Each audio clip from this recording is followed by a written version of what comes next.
Hey, it's me, ProJared. Welcome back to Arcade Spirits, where we last left off. We met several very strong personalities, and they've all were very strong, and some of them hot.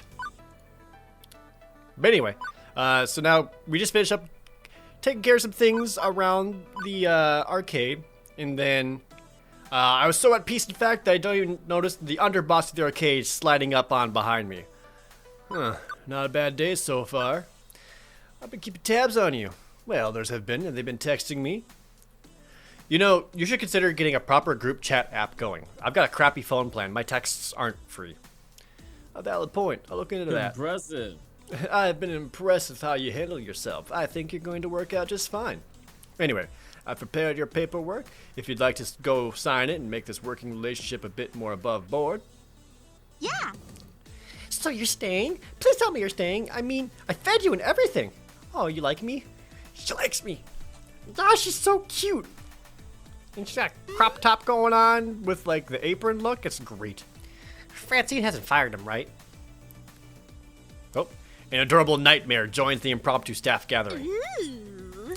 Tara's off to a great start. Here's to your first day, followed by many more. Don't you two have jobs to attend to?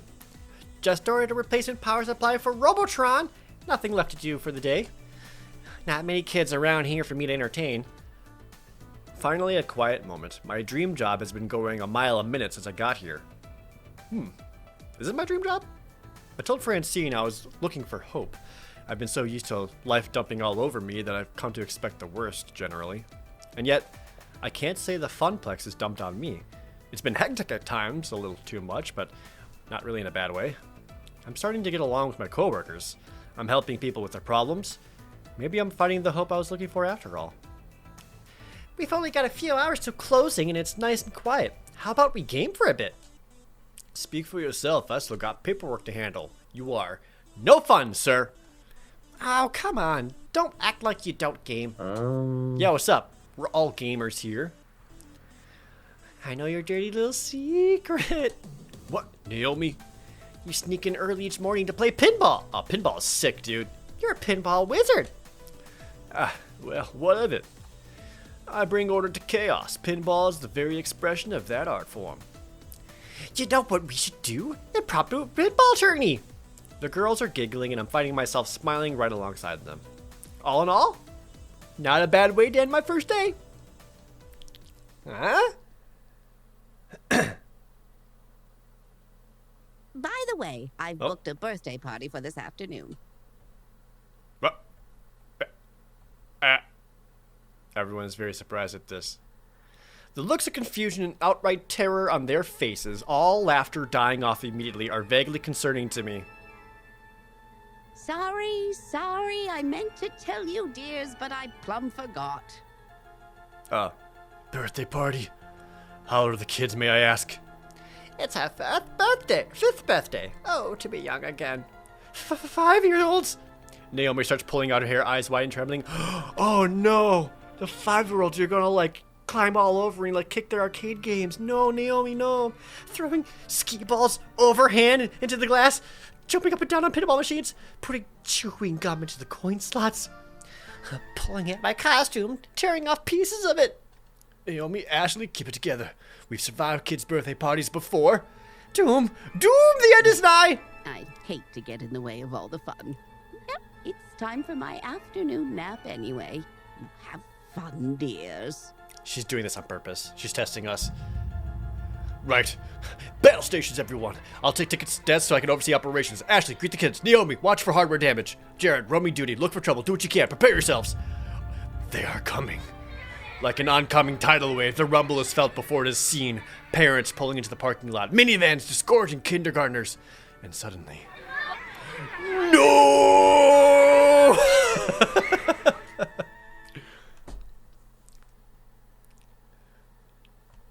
An explosion of small humans rushes the doors, bursting into the arcade before scattering every which way. Even before any of them can get tokens, they're grabbing at joysticks, mashing buttons, eager to get their game on, or even just pretend to be playing. I've seen this happen. It's the worst. They slap all the shit around. Oh no.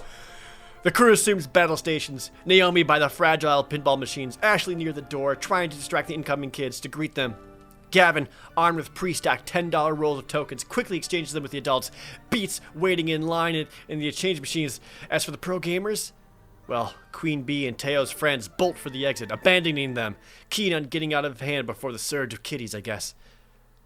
That's all very well and good, but I've got no idea where I'm supposed to be.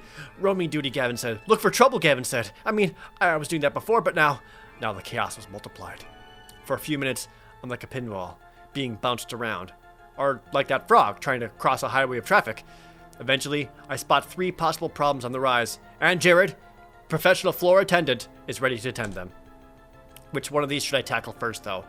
I may not be able to deal with all of them in time. No, I can only help so many of them. 2 kids fighting over a box of cupcakes near Naomi and Ashley, an angry adult shouting at a kid near Teo and Queen Bee, a little girl crying over stolen tickets near Percy and Gavin. It's been minutes. How all this happening up? I gotta help Naomi and Ashley. I'm coming.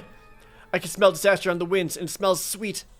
As in, I can smell the box of birthday cupcakes one of the parents left near the ticket desk, with kids swarming around it, scavenging for their favorite icing colors. At first, my inner child is merely offended that someone thought one of those icing blobbed cupcake cakes was superior to an actual birthday cake. But there are clearly larger issues at stake than that. I want a chocolate. Don't take all the chocolate. Oh, God. I want 2 cupcakes. Give me 2 cupcakes. Not fair. Everybody gets one, and mine's gotta be chocolate. Oh, God. Of course, the kid at the front grabs the last one. Finders keepers, losers weepers. The parents aren't paying attention. They're too busy complaining about their jobs and the weather and the PTA and stuff. Meanwhile, when the first cupcake is thrown, nobody's there to stop it. Ah, stop it, stop it. I want chocolate. Well, as blobby wads of icing and sponge cake go flying, I glance over to the coin-op games, which are about to get caught in the crossfire. Naomi, who's busy trying to unjam a joystick, one of the kids waggled too hard, looks up to see the cupcake onslaught coming her way. As does Ashley, whose fuzzy costume is a nice and inviting target for flying confectionery. And act fast, Jared! Save Naomi's game, save Ashley's costume, or save them both.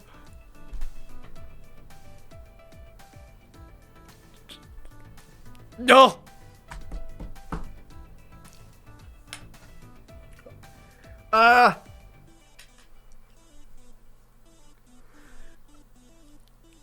There's no way I can save them both. That's a fool.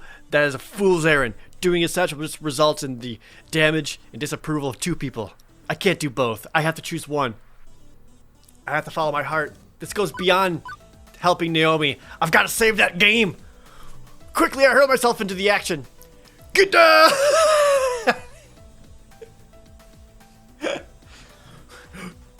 No! Oh, right in the dick!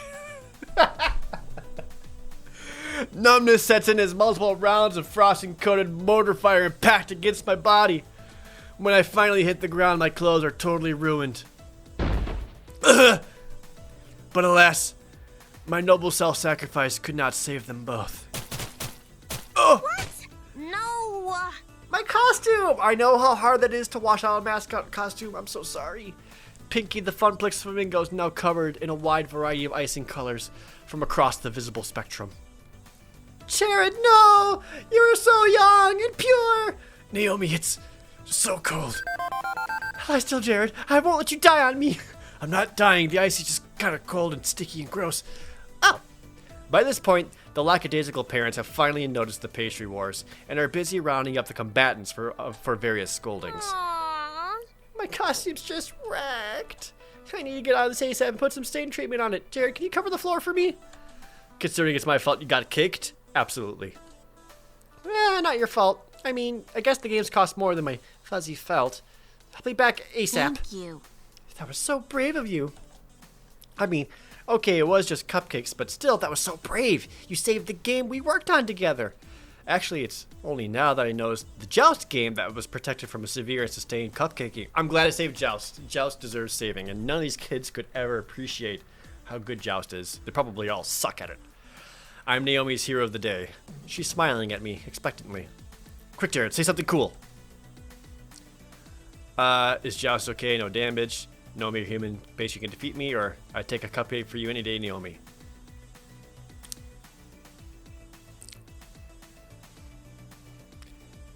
This is too ridiculous. This is pretty forward. I'm gonna keep it neutral. We're gonna both just remind ourselves of our appreciation of Joust. I'm fine, but how's the game? Did I intercept all of them? Naomi gives the game a once-over, studying for any icing splatter. Sweet. We're good, I don't see anything. We're lucky, wiping icing off plexiglass is easy, but if it got into the exposed joystick while I was trying to unjam it, hey, happy to help, it's my job. It's a bit above and beyond your job, but thank you, all the same. Yeah. You're my knight in shining icing. I'd better finish up my work here and get out of the way of the party, and you've got more work to do. Good luck! With a brief nod from Gavin, I snatched one of the official Funplex t-shirts to replace my cupcaked top. After a few minutes, in the bathroom to change and wipe the icing off my pants, I'm ready to go again. Right, that's sorted out. But the other two situations are about to spin out of control. I've only got time to deal with one of them. Which one? A little girl crying over stolen tickets near Percy and Gavin. That sounds like... I'm more worried about the angry adult shouting at a kid, because I foresee, specifically Queen Bee, further escalating it. So I'm going to go there. The sounds of hardship called for me from the Fast Cars 5 racing games. Shouting adults and crying children are never particularly good signs, and I hope, beyond hope, that I can take this on. I shake the discomfort off. Now's not the time to doubt myself. I need to find out what's going on, and stat! As I get closer to the revving of engines and the clacking of shifting gears, I see a grown woman berate a cowering boy. I didn't. Whoa. You look unpleasant. Admit it. You know what you did, you brat. You manipulated my precious son to put his tokens in your game. You should be ashamed of yourself. I'm sorry. Children like you are the absolute worst. Garbage. Ma'am, keep your voice down. There's no need to shout at a child, no less. What's going on here? This jerk of a boy told my sweetest beyond sweet Josh that he should put his own tokens into the racing machine so he could play it for free. Josh earned those tokens from his allowance, and I won't let some devil child steal his money. Let's just take a moment to calm down, okay? I bet you it's Josh's fault. He's probably a little shithead piece of shit. Before I can say anything else, I spot Queen Bee and Teo out of the corner of my eye. Queen Bee looks infuriated, and Teo has buried his face in his hand. Actually, now that I stop and think about it, they might have some insight. The racing games are right next to the Showtime stage. Teo probably had a good vantage point of the whole thing if he was dancing on stage, and just by the way Queen Bee's brows are furrowed, I can tell something is not sitting right with her. I could ask one of them for help, or I could try to solve this one myself.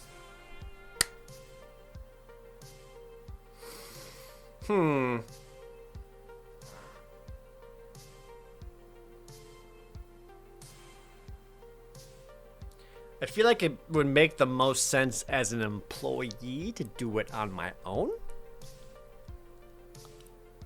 But that's not going to help me win any extra points with anyone else. Not to gamify it, but if I get an opportunity to talk to either of them, I should take it. I don't know if Teo actually saw anything or not.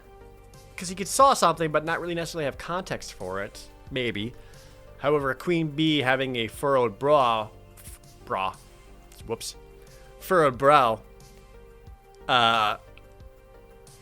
could mean potential future problems. Let's go talk to Queen Bee. Since Queen Bee has been consumed by rage, I bet she knows what's really going on here. I wave over her to join us. I attempt to reach out to her for guidance. Ma'am, I know you're upset right now, but I think that lady's a fucking no good piece of shit. Nope, not helping. This is, in fact, the furthest away from helping I could ever envision. I believe Queen Bee, though. The kid runs away to avoid the loud people as I try my best to defuse the situation. That boy did nothing wrong. Nothing. Excuse me? Pardon? How dare you? There's no way I'm getting a word in between these two. I sigh and resign myself to watching it play out. How dare I? How fucking dare you for yelling at that kid? I don't care if what he did, what you claim or not. You've got no right to traumatize him over it. He's a thief and he'll grow up to be a no-good criminal. That doesn't fucking matter. Do you honestly think, like, take a single fucking second of your own life and really think that shouting at a child is an effective way to handle this? You can't tell me how I should act. Who do you think you are? This mom's gonna, like, ask to speak to my manager. She's one of those moms. I am the nemesis of evildoers, righter of wrongs, the rising star of the L7 Gaming. Queen Bee poses in her trademark pose. No one can defeat me, Queen Bee. In the name of the Funplex, I'll punish you. What? I've never, in all my years, you're far worse than an impudent child. Josh, we are leaving this horrible arcade. Right now. Bye, bitch. Well, that's one way to handle that. The woman scoops up her child and storms out the front door. I don't think we'll see her or her son anymore, and frankly, I'm okay with that. Once they're gone, Queen Bee turns her attention back to me. Come on! People like that really piss me off. My blood's still boiling. Hey. Oh, and hey, thanks for the backup. You're welcome. I really didn't do much of anything.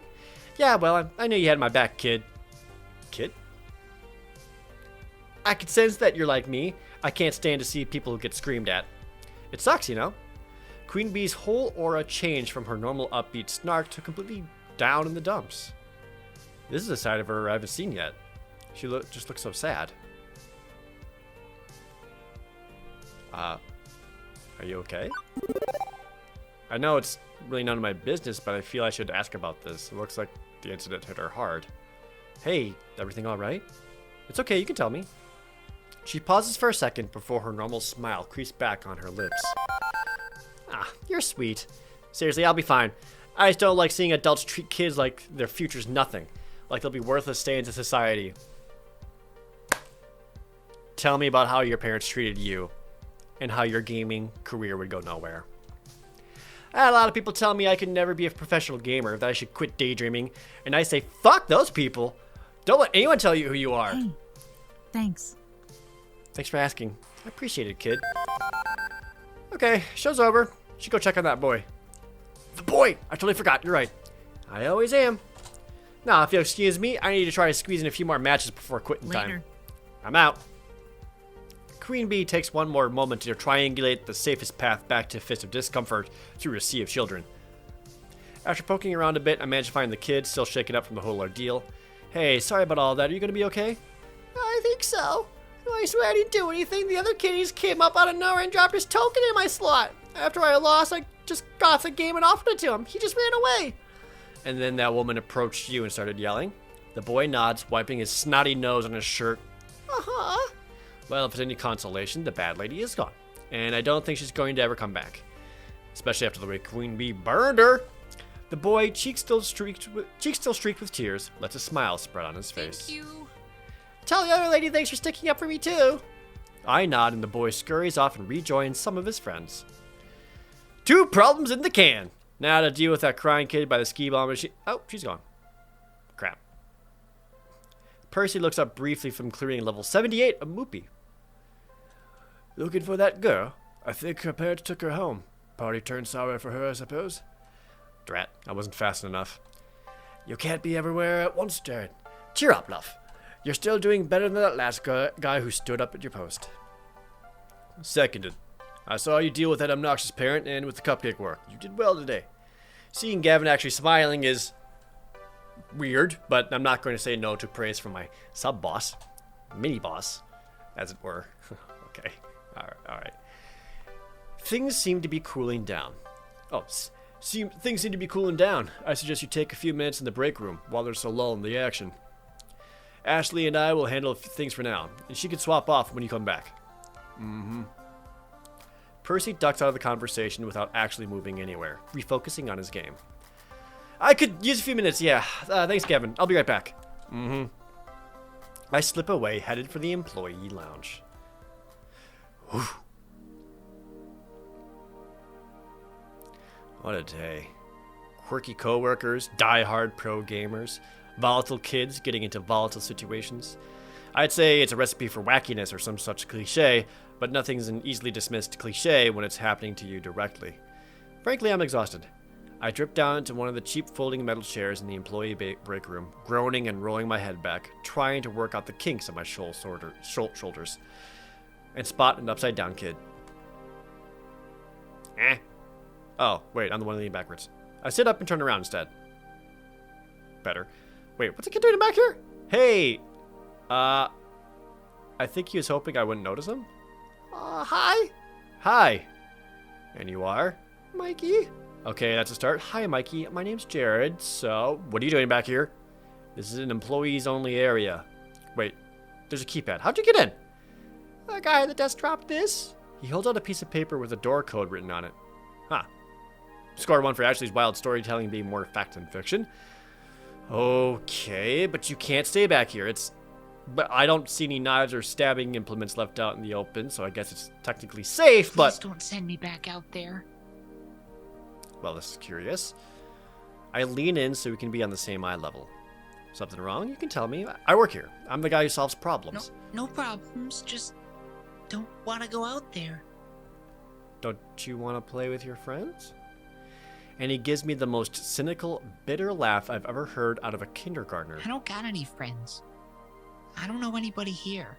My family just moved to the city, and before that we lived in another city. And one more for that, but I was too little to remember.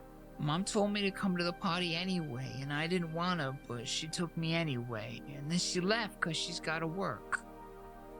New kid in town, huh? He nods mutely. Still, I should have busted him there and then, brought him back out to the party where the other parents could supervise him. I should have told Gavin. I should have enforced the rules of the arcade. Okay, kid, I won't tell on you.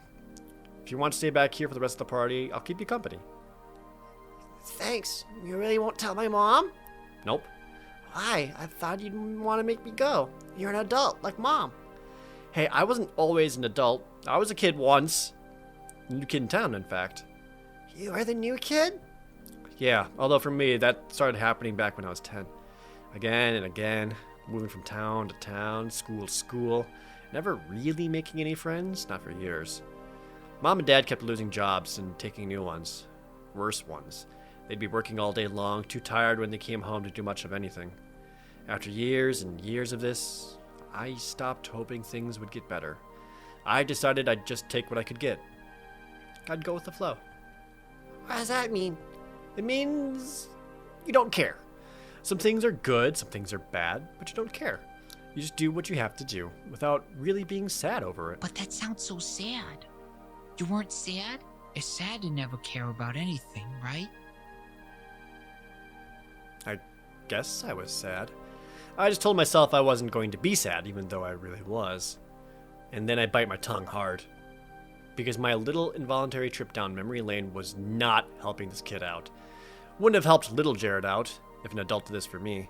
So instead, I decided to be the adult that little Jared would have needed. Could be totally worse. Aliens could attack. It wouldn't always be this bad. Life has ups and downs. Your mommy loves you. That's why she works hard. But this won't beat you, right? You're a tough kid, or take the time you need. I'll stay with you.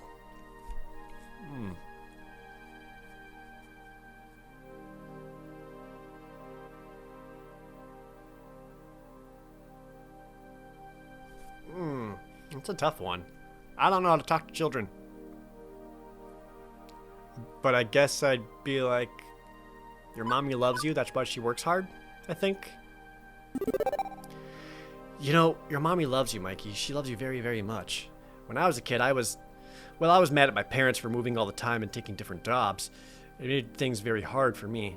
But now that I'm older, I know that they were working hard because they loved me. They wanted the best for me, and they were doing their best to get it. Life can be hard. Sometimes it's just no fun. But there's one thing that's always there. Love. They love you. He shoots me a doubting look. One of those little doubting looks where they don't want to outright call something a lie but can't quite swallow it. Mikey, if your mom was sad, what would you do to make her happy? I mean, if you had to go to school an extra 2 hours a day, would you do it? I guess. That's what she's doing. She's working very hard because she wants to make you happy. I'm not happy being alone or moving all the time. Neither is she. But she knows if she works hard, one day you won't be alone. You won't be moving all the time. I was the new kid, remember? But now I have a home with my best friend and a good job. I work in an arcade. How cool is that? It wasn't easy, and my parents were often sad. I was often sad, but we pulled through, and so will you. Just remember, she loves you, and you love her. That'll get you through the sad times. Huh. It's not a great answer. It doesn't solve the problem, but it does make things a little easier on Mikey. From his long sigh, I can feel him releasing some sadness before offering a little smile. Not a big goofy grin, not the high of happiness, just simply understanding. I love Mommy. It's sad a lot, and I know it's not always sad. And even if she left me here, I know she's coming back. Hey, you know what? You still got some time to enjoy the party. Even if you don't want to talk to their kids, there's a lot of games you can play. And hey, maybe you'll get to know someone while playing a game. Arcades are great for that. I'm sure a lot of them have sad times too, and they could use someone to play with, someone who understands. Thank you. I want to play skee-ball games. I'll spot you a few tokens. Let's get you rolling. I take his hand and lead him out back to the main room. So that was more kind of an introspective scene about myself more than it's necessarily about the kid. And off he goes. I'm not fooling myself. I know I haven't fixed all of Mikey's problems. I'm no child psychologist. That was entirely me flying by the seat of my pants. But for one moment, I was able to help someone in the same crappy situation I found myself long ago. 15 years ago. Everything changed. No more family vacations. No more arcade visits. We couldn't afford them, and they couldn't take time off work. The whole family had to learn to settle, to accept the lot in life we've been dealt, to simply go with the flow, never hoping, never wanting. Juniper did her best to pull me out of that mire. I'd only known her a few years. She's one of the few stable times in my life, but she knew the edge I'd been pushed to. Now, here I am. Today has been, well, bonkers. Alternately boring and hectic, surreal and way too real. But I can honestly say I'm more alive today than I have been in a very, very long time. Beep, beep. Beep, beep, Jared. My emotional voice analysis subroutines combined with your body language suggest you're very happy right now. Yeah, I guess I am. How'd you know? I just told you, silly. I mean, how did you know I love this job so much? Oh, I know. That's easy. I didn't. What? I lied. I was 47% sure. Oh, it has elements that seem to click with your optimal social requirements, a fun atmosphere, spirited coworkers, helping people out, and so on. I cross-referenced your roommate's postings talking about how much you enjoyed arcade visits when you were a kid. Still, 47%. 99.97%. But I was 99.97% sure that if I said I was 99.97% sure, you'd be willing to give it a try. Another thing to jank Juniper for, I guess. You're a very weird little app, you know. Hooray! I try to be. Alright, let's call this episode here. That was a good one. Got to learn more about ourselves. Help out a lot more of the different people we know and customers. Let's see how personality's updated. Ba-boom! Yeah, I figured. Because I helped both Naomi and Queen Bee so much. Like, they are really up there. I think I still like them both quite a bit. Ashley's fine. Not into Gavin as much. Teo is like, he's like that typical super hot dude. But I think he might be a little too forward for my tastes. And Percy just, there's probably like a lot of really interesting layers under Percy right now, but he seems far more interested in doing his own thing in his own game than anything else. Personality-wise, yay, heart. I care a lot, I guess. Does that sound right, Miss Editor? Is this what you expected? But anyway, we'll call this episode here. I'm going to keep going on this for at least one more episode. We'll have to see what you guys think about this, or if you're enjoying it or into this different kind of visual novel dating sim like this one. But so far, I just think the setting is super cool, and I'm enjoying that part quite a bit. So, all right, there we go. As always, thank you guys so very much for watching. See you next time.